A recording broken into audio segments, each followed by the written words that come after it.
I kneel before you. 난 주 앞에 옵니다. 내 모든 걸 아시는 주께 이 시간 내 모든 걸 맡긴 채 주 앞에 나옵니다. 나 주 앞에 옵니다. 내 모든 생각을 내려놓고 이 시간 주 음성 들으려 간절히 나 주님만을 예배합니다. I only worship you. 주님만을 예배합니다. 주님만을 찬양합니다. 내 영혼에 주님의 성령 주만의 죄를 소 기뻐하니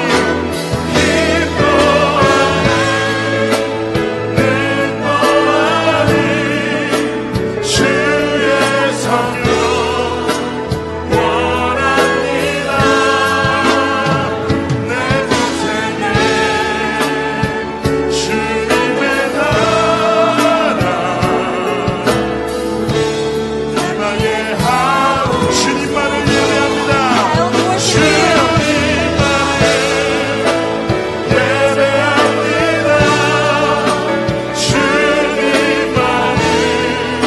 I only worship you.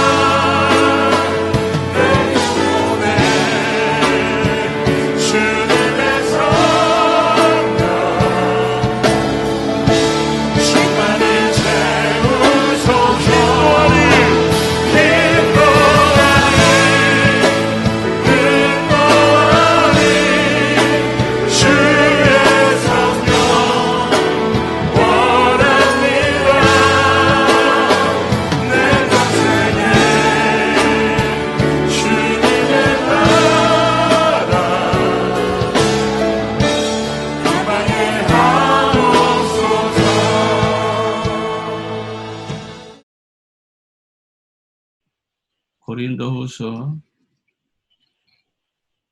5장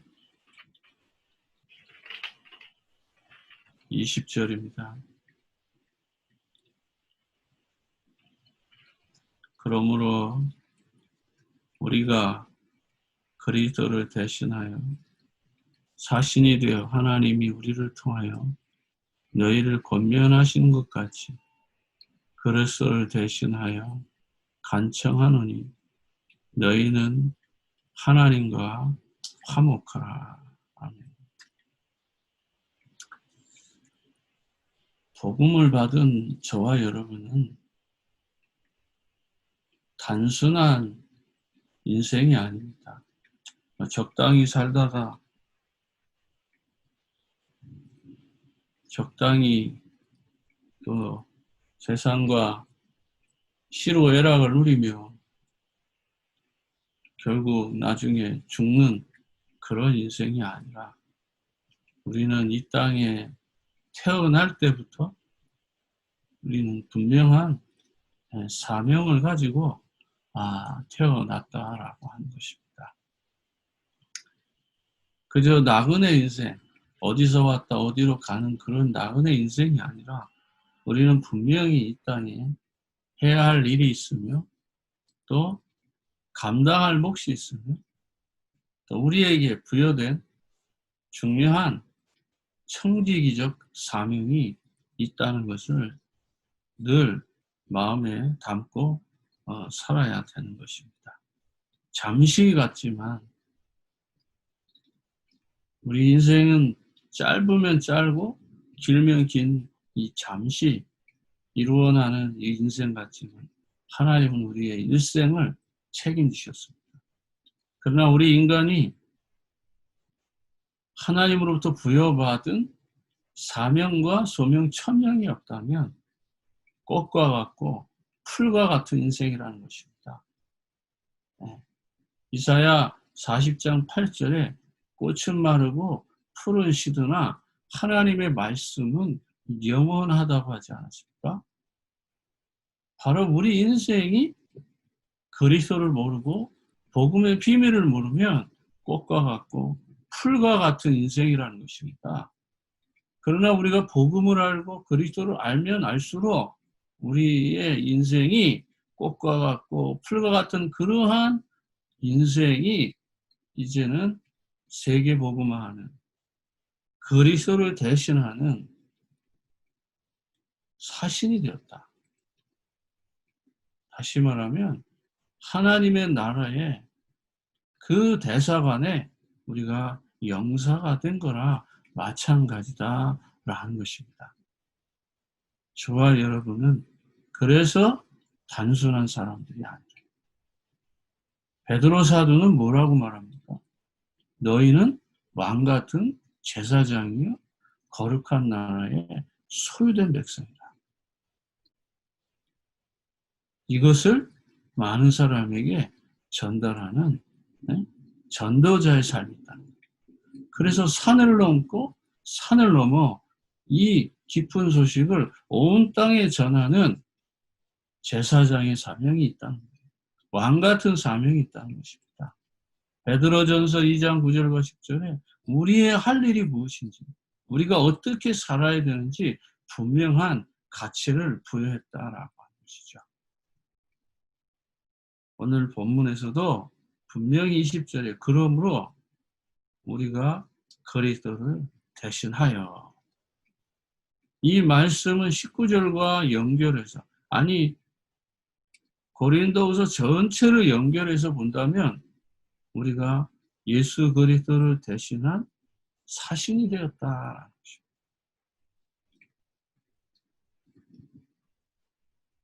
19절이면 보더라도 화목해 하는 말씀을 우리에게 부탁하셨는데 그 부탁한 말씀을 그리스도를 대신하여 전달하는 사신이 된 거라. 엠버서더. 그리스도의 대사로서 하나님이 저와 여러분을 맡기신 거예요. 하늘나라를 대표해서, 하나님을 대표해서 저와 여러분이 이제는 예수 그리스도를 대신해서 나가서 이 일을 해야 돼요. 한 달란트를 받은 사람처럼 일을 할 수도 있고 2달란트, 5달란트 받은 사람처럼 일을 해서 남길 수 있는 사람입니다.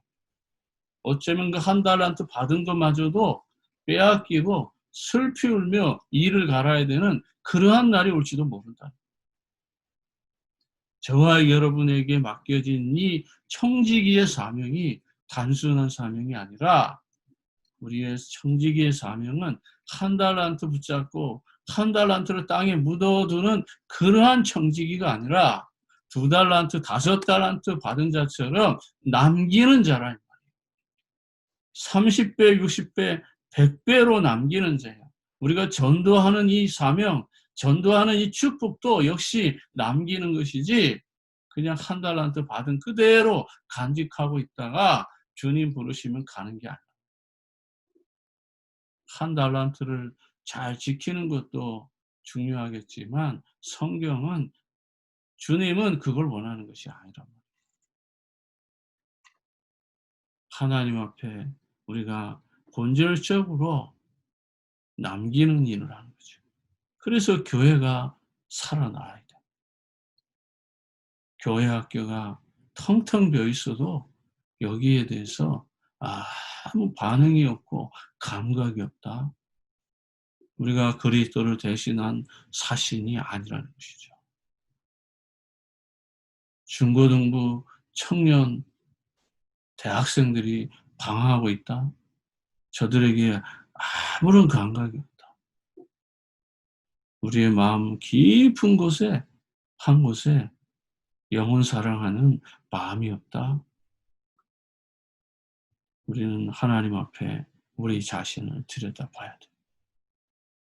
내가 지금 1달란트 받은 자처럼 살고 있는 건 아니지. 분명히 주님께서 말씀하셨죠.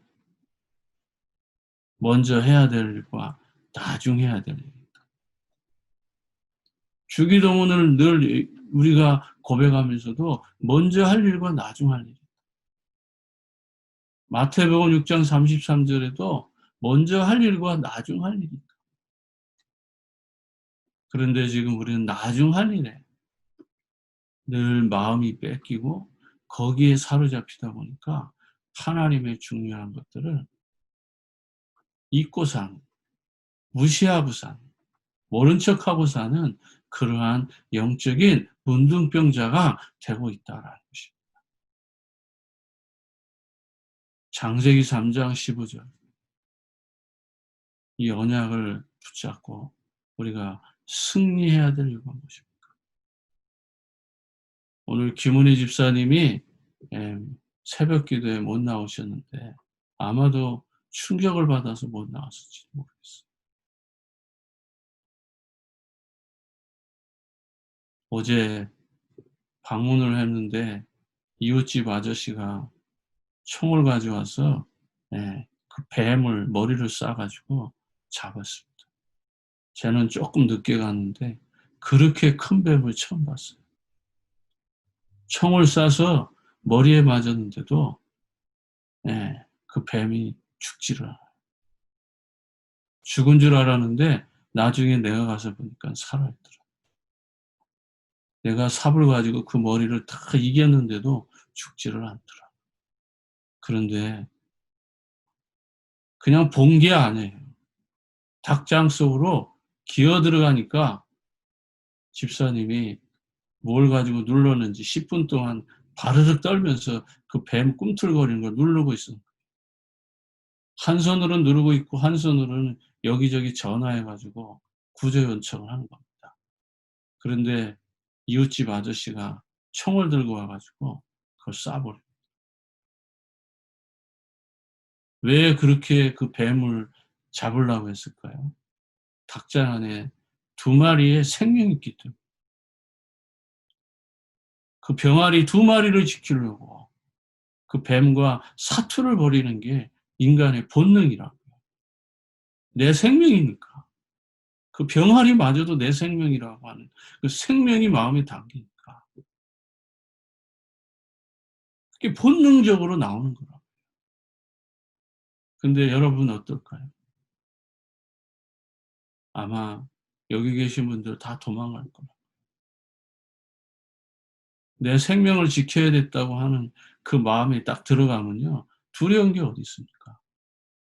네. 달려줄 수밖에 없는 거예요. 내 생명을 저 마귀 새끼한테 뺏긴다고 생각하면, 저 뱀 새끼한테 뺏긴다고 생각하면 그게 얼마나 큰지 내 키만 나거든요. 내 팔뚝만한 그 뱀은 굵기가 얼마나 굵은지도, 크기도 길이는 얼마나 큰지 그런 뱀과도 사투를 할 수 있는 힘이 나온다는 거예요. 인간. 여자가 아니라는 것이고, 그 여자고 남자고의 문제가 아니에요. 생명의 관계 앞에서는, 죽고 사느냐 하는 그 관계 앞에서는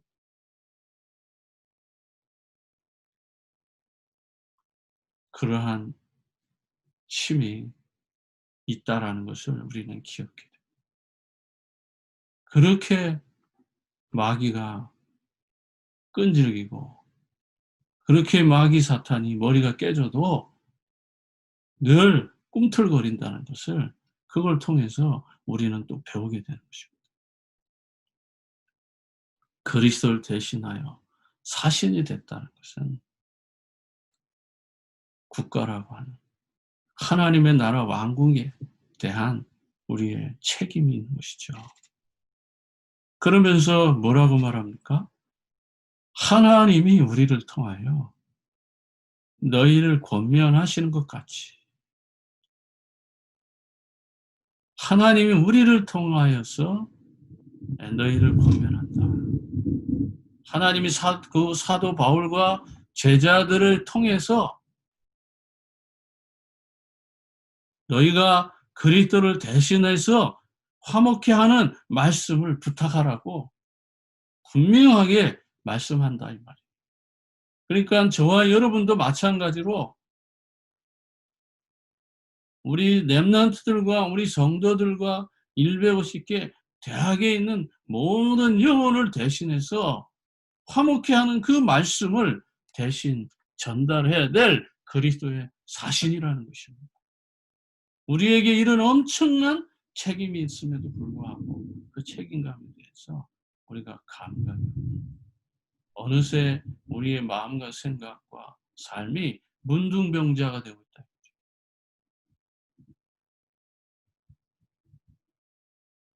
감각이 없어지고 있다. 우리의 삶에 이런 감각이 이제는 살아나야 되는 것이죠. 그러면서 우리를 통하여 너희를 권면하시는 것 같이 그리스도를 대신하여 뭐 한다고요? 간청. 저와 여러분의 마음에 이 마음이 필요한 거예요. 그리스도를 대신해서 간청하는 마음. 이 간청하는 마음이 뭘까요? 간절하게 요구하는 마음이잖아요.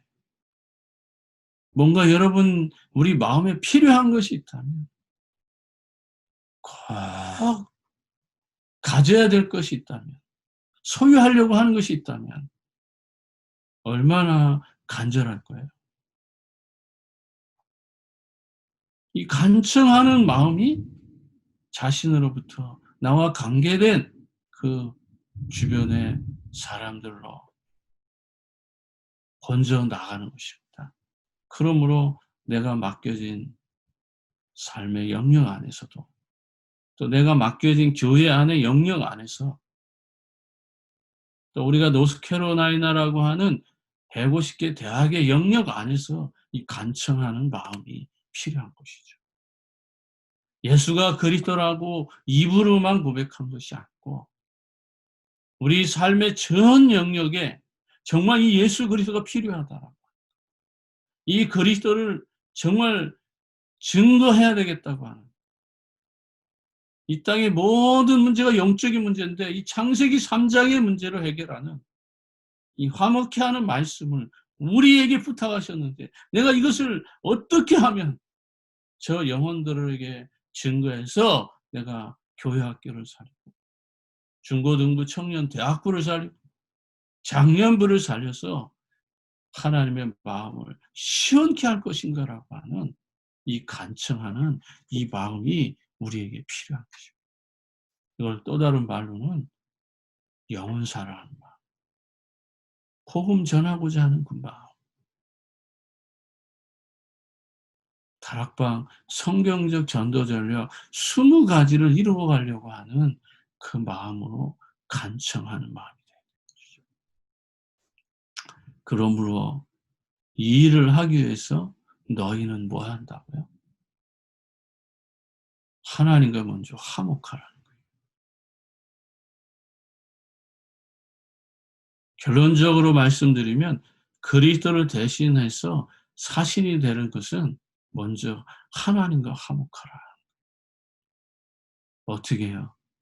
영적인 관계를 회복하라는 것입니다. 예배가 있고 기도가 있고 거기에 찬양이 있고 거기에 말씀이 있단 말이에요. 영적인 관계가 회복되는 거예요. 어떻게 해요? 나를 대신해서 십자가에서 죽으신 그 예수 그리스도로 말미암아 하나님과 화목하는 그 비밀. 그래서 우리는 먼저 그의 나라와 그의 일을 구하려고 하는 그 마음속에서 창세기 3장으로부터 완전히 해방받은 그 축복을 날마다 누려가면서 하나님과 원수되었던 나를 이제는 하나님과 원수가 아니라 사랑하는 관계. 그래서 날마다 우리가 이 새벽 예배를 통해서 그리스도의 비밀을 깨달아 한 걸음 더 하나님과 화목하는 그 삶을 통해서 많은 사람들에게 예수 그리스도의 보혈의 능력을 통하여 구원받은 저와 여러분의 삶의 축복을 증거함으로 원수되었던 이 땅의 수많은 사람들을 하나님과 화목케 하는 그리스도의 사신, 그 축복을 저와 여러분이 날마다 누려가는 것입니다. 그러려면 어떻게 해야 돼요? 땅의 것을 바라보지 말고 위의 것을 바라보라. 썩을 것, 망할 것, 없어질 것, 사라질 그 땅의 것 때문에 우리가 목매이는 삶이 아니라 부귀와 영화와 출세와 부자와 거기에 우리가 어떤 높은 학위를 원하는 것이 아니라 하나님이 원하는 삶은 위의 것을 바라보는 거예요. 영적인 것, 신령한 걸 바라보는 거예요. 그것을 또 다른 말로 영적인 생각이라고 하는 것이죠. 그러나 우리는 늘 육신적인 생각 때문에 영적인 축복을 잃어버리고 있다라고 하는 이 분명한 사실 앞에서 이제 하나님이 주시는 새 은혜를 날마다 입어서 하나님 원하는 삶으로 한 걸음 한 걸음 더 나아감으로 말미암아서 땅의 것을 잊어버리고 위의 것을 사모하는, 그래서 하나님과 화목하는 이 축복을 함께 누려가는 아름다운 전도자의 삶이 되기를 주의 이름으로 축복합니다. 기도하겠습니다. 하나님 아버지 감사합니다. 우리가 하나님을 향한 마음, 그리스도를 대신하여서 이 땅에 그리스도의 군사되어 이 복음을 땅끝까지 증거하는 그리스도의 사신임을 깨달아 어떤 환경 가운데서도 하나님과 먼저 화목하는 영적인 삶을 회복하는 아름다운 축복을 누리게 하옵소서. 모든 영광을 주께 돌리며 지금도 살아서 응답하시는 우리 구주 예수님의 이름으로 기도합니다. 아멘. 하늘에 계신 우리 아버지여, 이름이 거룩히 여김을 받으시오며 나라의 임하옵시며 뜻이 하늘에서 이루어진 것 같이 이 땅에서도 이루어지리이다. 오늘날 우리에게 일용할 양식을 주옵시고 우리가 우리에게 죄 지은 자를 사하여 준 것 같이 우리의 죄를 사하여 주옵시고 우리를 시험에 들게 하지 마옵시고 다만 악에서 구하옵소서. 대개 나라와 권세와 영광이 아버지께 영원히 있사옵나이다. 아멘. 아멘.